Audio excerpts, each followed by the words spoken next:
If you're in the hunt for a truly minimalist e-ink phone, the Mudita Kompakt might be the perfect place to start, and maybe even where your search ends. In this first impressions video, we will take a closer look at what makes this compact phone stand out, not just against regular phones, but also against the growing number of competitors like the Bigme Hibreak Pro or Minimal phone. So if you're curious how it stacks up, make sure to like and subscribe so you don't miss the full review and side-by-side comparisons. Let's start with something that really surprised me: how great the Mudita Kompakt feels in the hand. At first glance, I thought it looked a bit clunky. Even though the 4.3-inch e-ink display keeps the phone compact, the bezels aren't exactly slim, and at 12.6mm thickness, it's thicker than some of the latest folding phones. But that thickness actually serves a purpose. It allowed Mudita to give the phone these deeply rounded corners and edges, which completely change how it feels compared to most other phones. The Mudita Kompakt's build is a refreshing break from the sharp and boxy designs we're used to, and pretty much the exact opposite of the Minimal phone I recently reviewed. Side by side, the difference is night and day, and I'd take the Mudita Kompakt's hand feel anytime. The 4.3-inch e-ink screen helps too. It's narrower at 800 by 480 pixels, meaning your hand can comfortably wrap around it. So this narrower profile feels noticeably more pleasant. And as it's typical for e-ink, because it reflects ambient light, you can use it in direct sunlight as well. But if you're in dimly lit environments, you can also enable the front light, so you can use it in dark. And even though the front light is not color temperature adjustable, the flashlight on the back of the phone actually is. There are two LEDs which you can enable separately. So for example, if you're getting ready for bed and want to quickly check something in the dark, you can use the warm light for a more pleasant experience that doesn't potentially disrupt your circadian rhythm as much. And all of the design choices already hint at what the whole phone is trying to be. Well, actually, it even starts earlier with the unboxing experience. The phone comes tucked into a small fabric pouch, and underneath it is a stack of meditation cards. Now, I wouldn't say I'm the exact target audience for something like that, but I have to give Mudita credit. These little touches help set the tone for a purposeful, mindful user experience, and the phone's design echoes that sentiment. The power button on the right includes a fingerprint sensor, while the SIM card tray on the left supports a microSD card.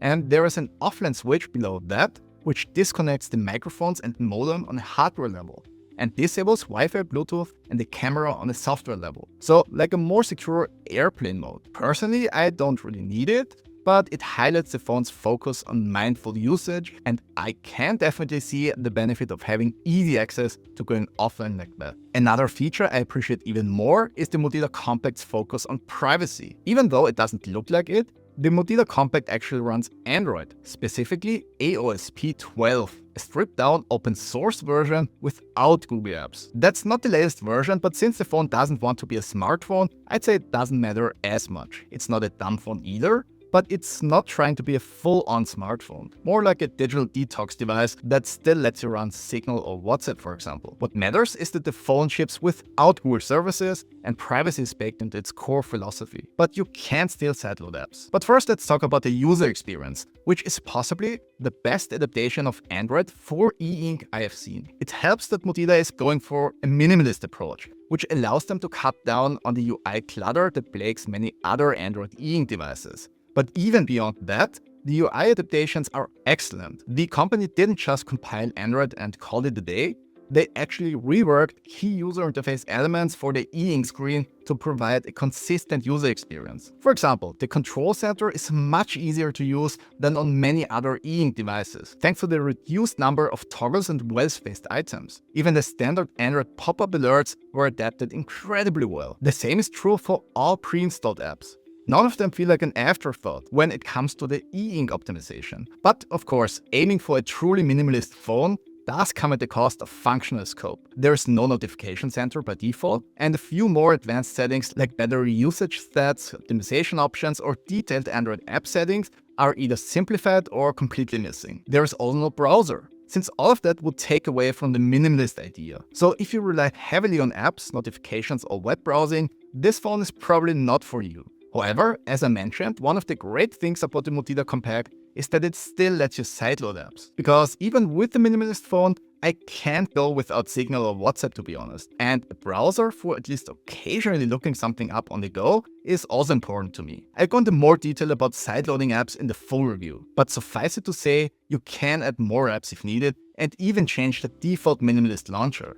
But because the phone is so well optimized for its minimalism and the e-ink screen, some things might need a bit of tinkering. And even though I use the sideloading option, I do appreciate Mudita's reductionist approach that doesn't force it on you, but leaves the door open for more. One improvement I'd like to see, however, is an HD mode to deliver sharper text, which would enhance readability. Right now, the phone runs in one of the faster e-ink modes by default, which means text and UI elements are more pixelated than they need to be. I suspect Mudita chose this faster mode to reduce ghosting and flickering, which they definitely achieve, but having the option for sharper text would still be nice, even if it slightly complicates the minimalist focus. Okay, so what's my conclusion after the first couple of days with the phone? I honestly didn't expect the Mudita Kompakt to be this well optimized for the e-ink screen. Sure, it's easier to do something like this with a more reductionist approach, since it's not aiming to be a smartphone, but still, I found the attention to detail surprisingly good. But what I appreciate the most is that it doesn't feel like an unfinished product. Even though this review sample Mudita provided is still running a pre-release software, especially in the e-ink space, we too often see devices that aren't fully optimized for the screen technology. That's not the case here. And as a side note, Mudita is a Polish company, so this is a product designed in the EU, which is always a plus when it comes to data privacy and warranty. I'll follow up soon with my full review where I go into more detail about the phone's features, user experience and battery life. I'll also compare the latest e-ink and minimal phones in a separate video, so like and subscribe to not miss that. Thanks for your time watching and I'll see you on the next one.